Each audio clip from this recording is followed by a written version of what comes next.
I know I can handle the news.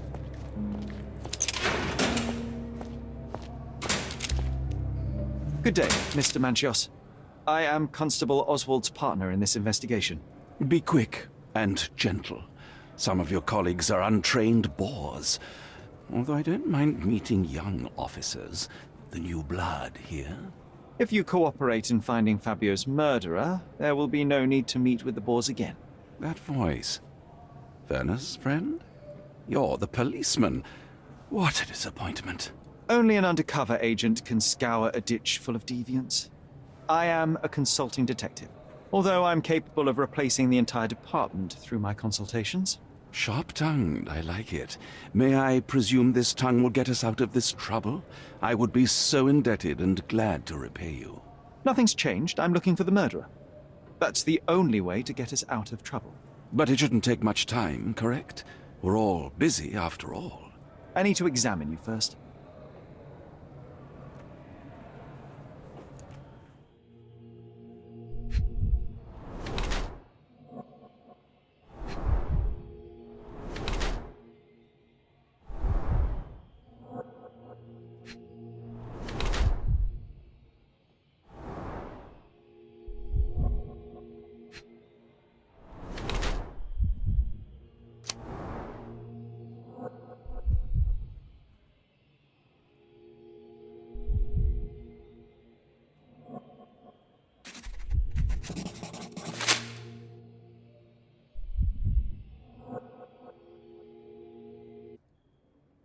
You are a little over the top with your use of makeup, Mr. Manchios.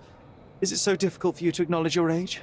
Well, Sherlock, that's easy for you to say to an old man when you look as though you are barely 15. But still, it shouldn't be an issue for someone of your status.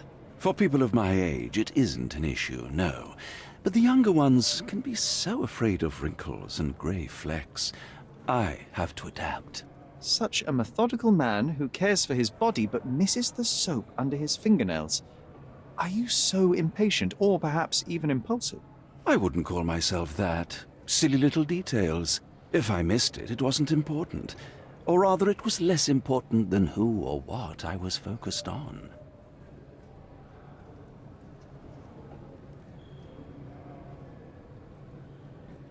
Mr. Vogel told me a little about your parties, but I would like to know more directly from you.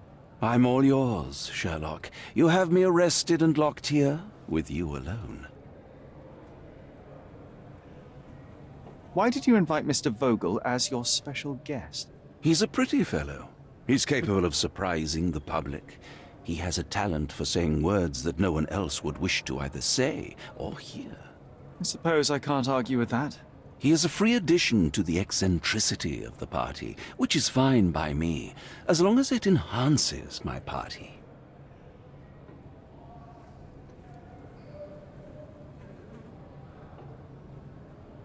I'd like to know who you usually invite to your parties. Free minds who are able to leave reality for an evening, who can taste forbidden fruit without prejudice. There is nothing that quite spices up life like these parties. Assuming one is old enough and has worked many years for the good of one's country. Oh, all true laborers, I see. What was Fabio like? His personality, his habits? Anything you can tell me? He was the brightest star of my parties. Young, magnetic, and full of energy. I don't even want to mention his beauty. Otherwise, I'll be sobbing. An expensive champion, I imagine. His performances were flawless. He deserved his payment. Do you think he was murdered because of money? Possibly. What about the other guests? Were they used to opening their wallets as well? I wouldn't restrict my guests from anything. I'm sure Fabio received a few coins from others for his services.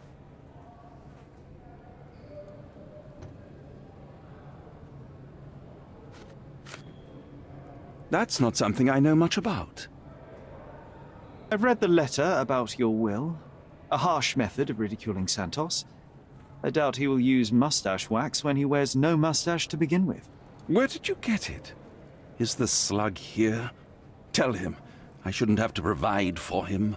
He's a grown man who shouldn't sit on his uncle's neck. He conceives himself as my only heir. And who is he to you? He's a leech on my aging body. He has only added problems to my life since the death of his mother. I fail to see why you made him your major domo. He needed to know his place, so I taught him.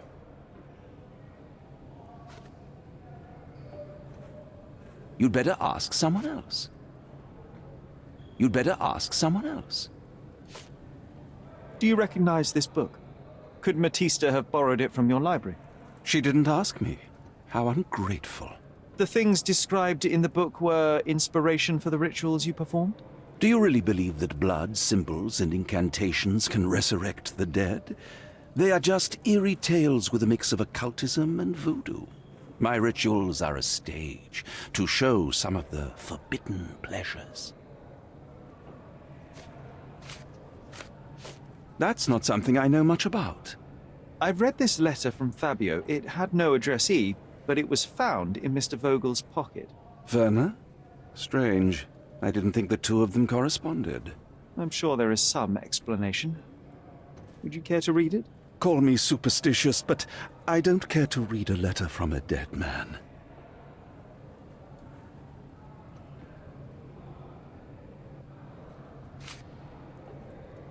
You'd better ask someone else. Do you have any idea who tipped off the police to raid your mansion, Mr. Manchios? Of course. It was you. I could even say you Sherlocked me in here. A good guess, but the wrong one. The fellow who did that was Mr. Pinchetti, your major domo. What? Santos? But how could he even know? If he's not the murderer himself. The ungrateful swine.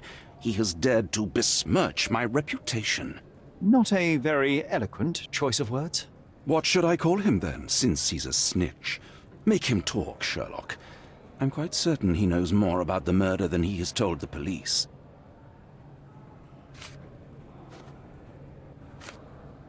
That's not something I know much about. You'd better ask someone else. You'd better ask someone else. You bought an expensive pair of cufflinks for Fabio. Were they his price? Or were they a tip for an exclusive show? It was pure business. Fabio escorted me a few times. I was merely showing my gratitude. This pair cost a small fortune. You must be extremely grateful then. Tell me more.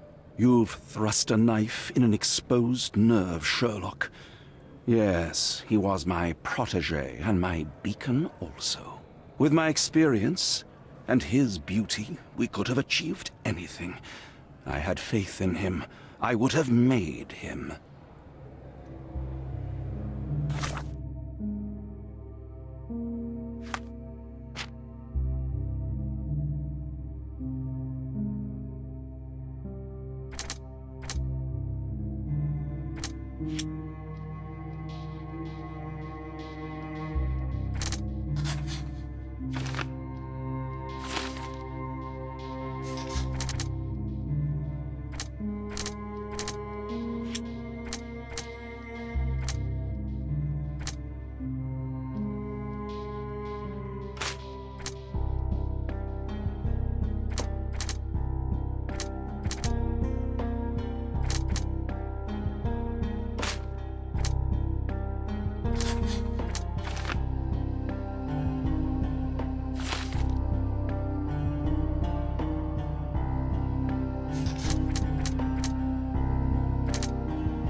There is undeniable evidence that you were the original recipient of this letter. What are you talking about? Is it addressed to me? Your protege wanted a fresh start, it seems. This is sufficient to charge you. Me? Hurt my star? Are you insane that you would accuse me of such a thing? He did not consider himself as yours. Since you deny everything, let's move on. Do you have any idea as to how the letter could have ended up in Mr. Vogel's pocket? You were the detective. Perhaps he took it from Fabio. Werner was a little high.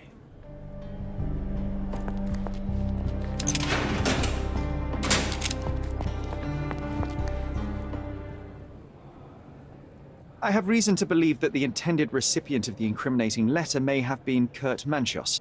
Well, that makes sense. Too bad I can't remember how I came to possess it. Though I did spend quite some time with Mr. Manchios during the party.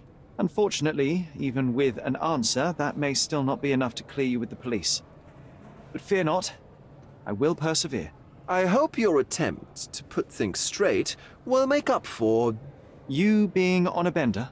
touché.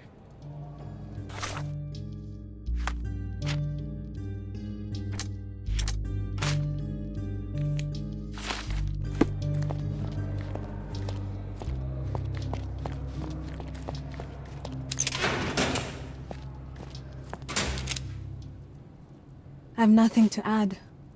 Could Fabio have written this letter to Kurt Manchos? Oh. That could be. I never thought Mr. Manchios could make Fabio that angry, though. What do you mean? Well, Fabio wanted to disassociate from Mr. Manchios. Clients who are in love are both a blessing and a curse. But Fabio was here tonight. Money. In our line of work, we can't afford to turn down clients who pay as well as Kurt Manchios. Was Fabio afraid of Mr. Manchos? Not at all. The old toad wouldn't dare to do more than sweet talk and touching. Talk can be forgotten, and touching washed away.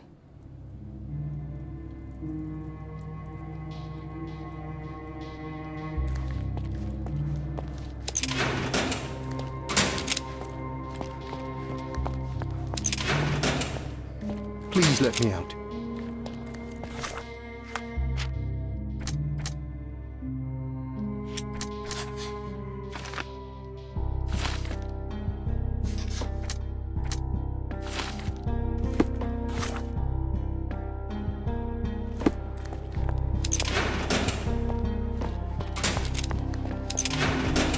I can't wrap my head around such a tragedy at my party. I know I can handle the news. Please let me out. The air here is rather refreshing. I'd even recommend that some of my friends visit the place.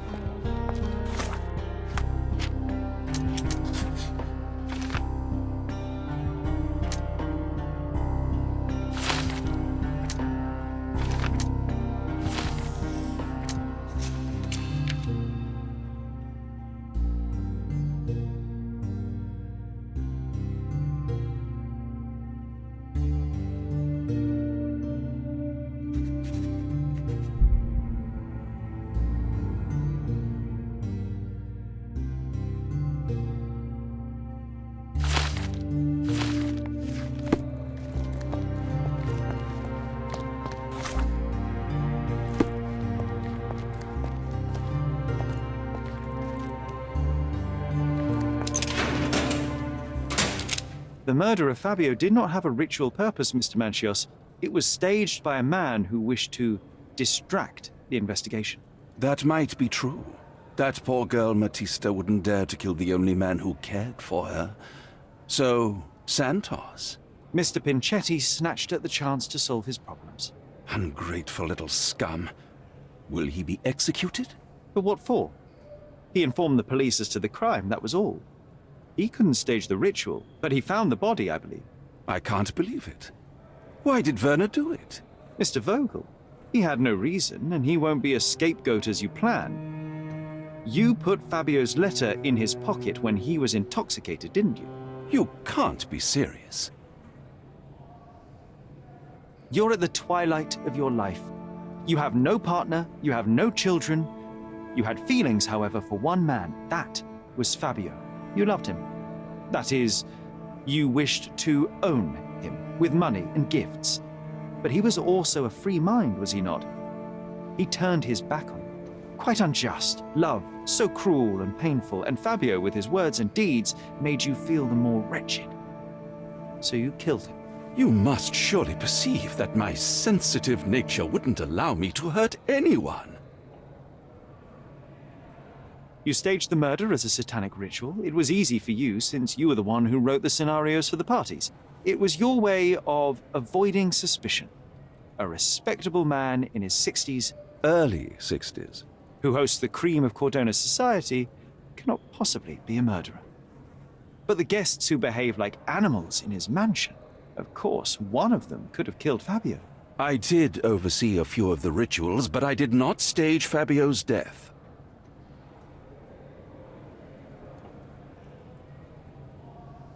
We can very often deduce someone's life by their shoes or their fingernails. You are a meticulous person, but this murder was fairly traumatic and filthy. After you stabbed Fabio, you were covered in blood. You panicked and neglected to rinse the soap from under your fingernails. The devil is in the details, Mr. Manchios. Nonsense. I missed it simply because of the busy schedule of the party. Of course, a staged murder was certainly not planned. Fabio played with your feelings. That was painful to realize. You spent so much time and effort to be with Fabio, but he didn't respond in the way that you would have liked. You wanted to be loved, but Fabio shattered your dreams. In the smoking lounge, he teased and mocked you. He wanted you to suffer by offering himself to others. The deception was unbearable. You were passionate, and so you struck him. Once you understood your mistake, it was too late. You were afraid, so you staged the ritual. With such a story, you might be sentenced to a few years. It might clean your conscience, and soon the case will be forgotten. No. No. This is my decision. I'll talk to Constable Oswald to see what I can do.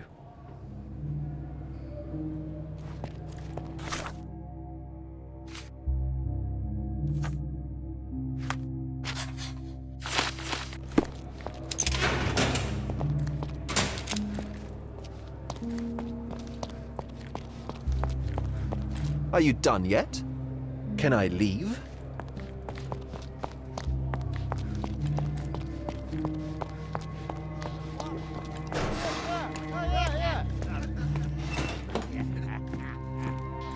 There's no fool like an old fool.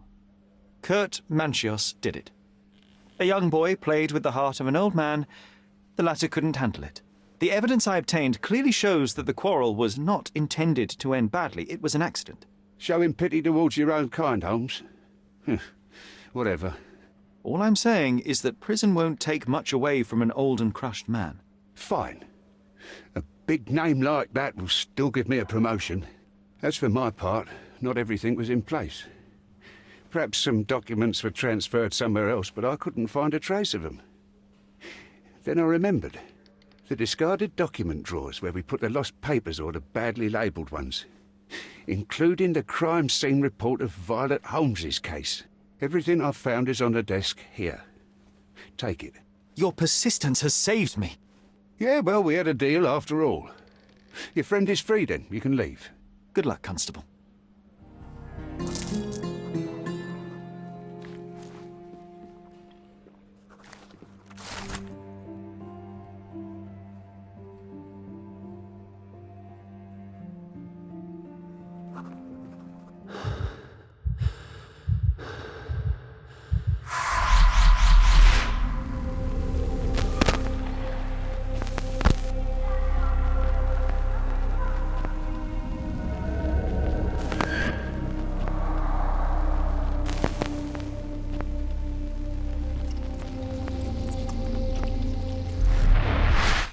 Garden. There's a garden behind our manor. How could I forget? That's where it all happened, where it all went wrong. Sherry, it looks like you've almost found what you wanted.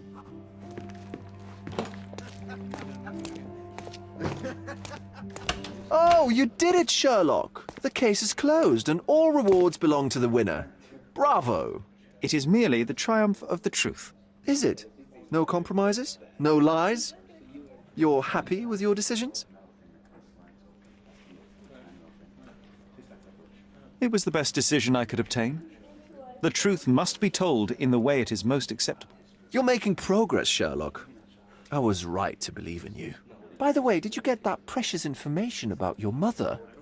Oh, not that you must. Yes, I did. Forgive my intrusion in such a personal matter. I simply worry I'm failing to be of much help to you. Actually, you were. For some reason, all the archives on the case had disappeared. This was a rare opportunity to obtain the impossible. Outrageous. Perhaps someone found the truth unpleasant. Society usually rejects those who speak with too much honesty, doesn't it? A comfortable lie is often preferred to an uncomfortable truth. Still, I believe that the latter should prevail, and I cannot remain silent. That's quixotism at its best. Your mere truth cannot defeat institutions, systems, and power. Etiquette, religion, marriage, they're all lies told to preserve connections, love, and sanity, and it's all corruptible. Lies destroy human dignity. How could you make a free decision without any knowledge of the truth? Are we really free to decide anything in this world, Sherlock?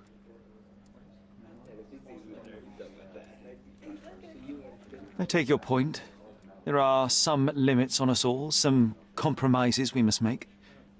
Despite my best efforts, we cannot remain entirely objective. I didn't want to sadden you, Sherlock, only to make you think beyond your boundaries. You're a walking contradiction, Sherlock. You refuse to lie to others, but constantly lie to yourself. How long until the train comes off the track? I cannot look away, but perhaps I should take a few steps back. You're an accident waiting to happen, dear. Until then, I shall bid you adieu.